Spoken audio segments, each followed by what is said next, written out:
the book and then subsequent movie, Boys from Brazil, is basically a story about that specifically. Mm. And so that I think that, scientifically they came out and tried to do a really good job of debunking that whole story that was based on some gentleman has written a book, I guess, about that community. Mm. But yeah, and so the kind of Nazi science is something that is definitely related to that, obviously, but is something that I kind of find in the fringes running throughout a lot of news stories that we're seeing over the past year or so. Mm. Which is a little unnerving. I haven't really gone into investigating it in one full investigation just of that particular aspect, but a lot of my articles, I end up having to throw something in there that because there's always some underlying Nazi something going on with a lot of the stories that I end up looking at, right, which right. It's a little scary. I don't know what to make of it, but it does seem to be recurring for what that's worth. And this thing about the twins as well is pretty interesting, as you mentioned. A lot of celebrities, I think they were even mentioning about the fact that twins is something that seemed to run in families. Again, something that certain families just have is a set of genetic properties that allow people to have twins, basically. And again, a lot of celebrities were having it. You were picking up on that, and the motif again of the twin is pretty interesting in a kind of, again, more kind of occult or esoteric aspect. If we even take Elvis, for instance, he had a twin that passed away when he was younger, and that's also kind of a motif that has been that is also have an occult kind of background, if you will. It's like the dark aspect of your self, or the shadow contact, or your other half in a way is kind of has died off, right? And the person goes out into life and is continually looking for the other half of him or herself. Oh yeah, and Elvis's or Lisa Marie Presley just had twins herself. There you go. Exactly. There you go. Yeah. So it just it's one thing after another, and when that starts to come up here recently, then you can't help but look back and go, 9/11, the Twin Towers. Mm. It's the universe or somebody sending messages to pay attention. That's really what I get from my own research, is just and something that I try to stress to just people that I talk to on a daily basis is pay attention to what's going on around you. Don't just take the evening news or the headline of whatever web page or newspaper or whatever it is that you go to for your news. Don't take it all at face value, because we're not getting the whole story about much of anything. And so you have to be aware of your surroundings yourself. You have to be proactive about the news and how it filters into your brain. Yes, absolutely. And you can also kind of decode or interpret a lot of the stories in that type of context, because just as you mentioned previously, I would very much agree that it seems to be either consciously again or unconsciously somewhere in between messages are being dropped, shall we say, that in some way is trying to communicate a message to those who are aware enough to pick up on it. I can try to pick out an example here a little bit later on, because I know there's tons of them, and it can be, as you said before, Todd, it can even be a little bit overwhelming. You don't know where to begin almost. It's like you just have to sit down one day and scan it. Either watch the TV news or watch the news wires online or whatever.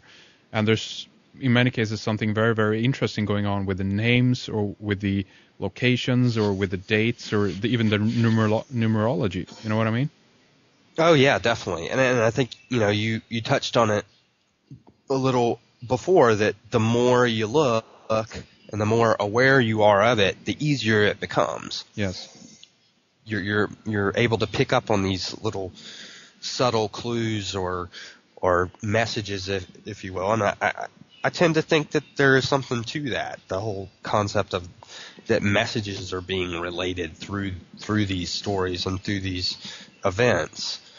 I was growing up and through high school, I was very much a reader and lover of William S. Burroughs, and his whole concept of the cut-up theory is very much, to me, in line with that, because he felt that through cutting up, or like what I do is basically going through a news story and pulling stuff out of it. I'm not physically cutting up and rearranging in the same way that he did with his writing, but what he felt was that when you de-scramble the original message or the message as it's presented to us, that there are messages contained within that are the actual message.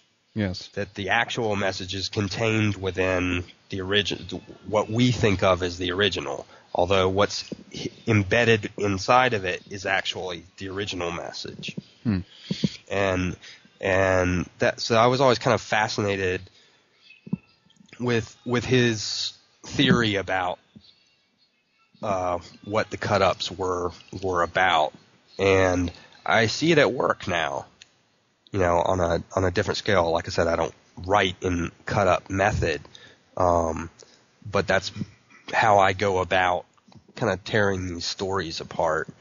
And so I think that, yeah, the idea that there's messages being related or transferred is a valid one in my mind, anyway. Yes. I'm just, as we speak here, I'm just reading a little bit more on the mother of the octuplets. She was called Nadia Suleiman, I think.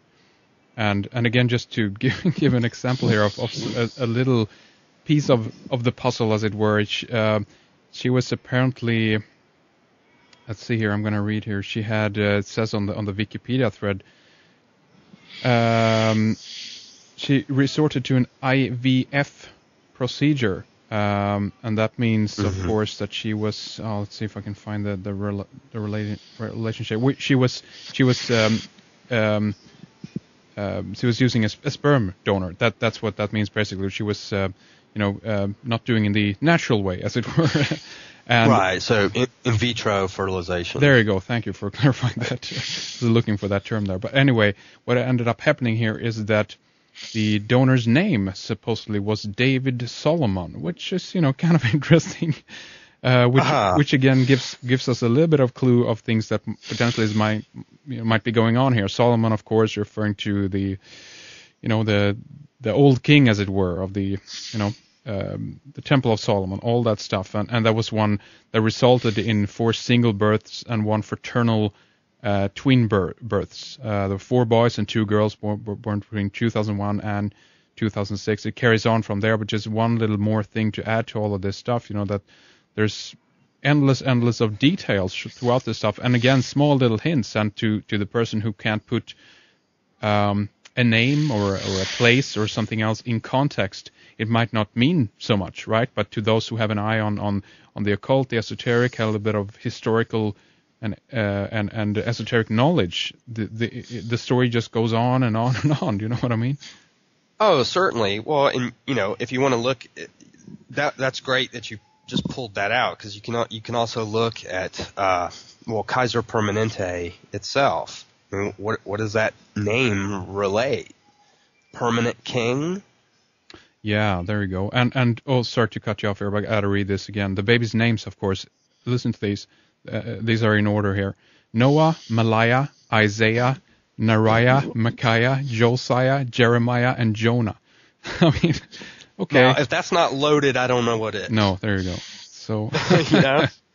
There we go.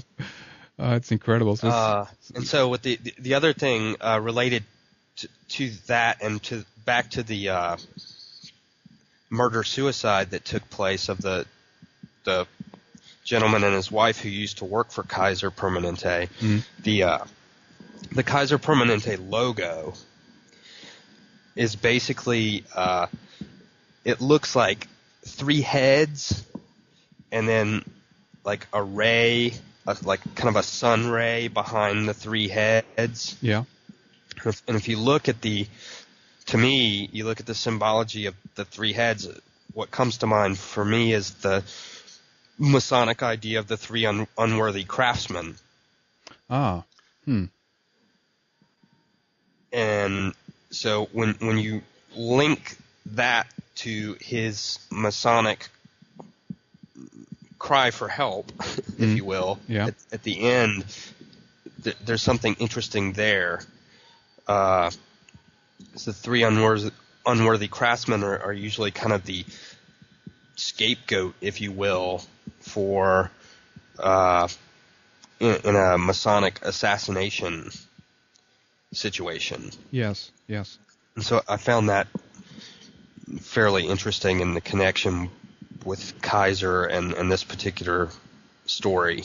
Absolutely, it's like a trinity or an unholy trinity in that sense, and even that too. Exactly, yes. You could also look at it that way, yeah. And the sun is rising from the the bottom of the logo of those 3 heads or 3 busts, as it were. So again, it's all these small little hints here and there, and again, this is something that carries on. I mean, I know if you go back to the whole twin motif again, that's also something that has been prominent throughout human mythology. We can talk about it in the Roman context of the Lupercalia, I think it's called, if I might slaughter that term pronunciation wise. No, I think that sounds good to me. That sounds good to you. Okay.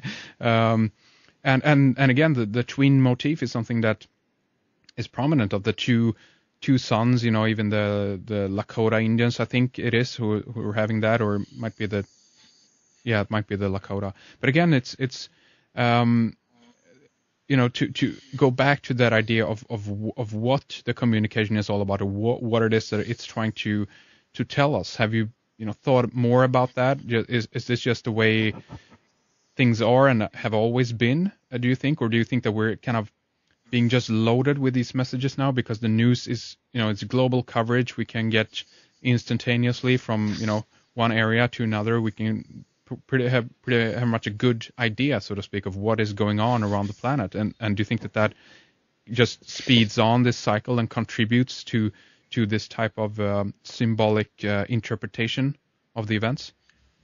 That's a really great question, and I think you probably hit on it yourself, frankly. I do think that this stuff has been around. This is not like it's something new, obviously. And so the fact that we do have just instantaneous media coverage, overwhelmed with the ability online, cable, television, it's constant.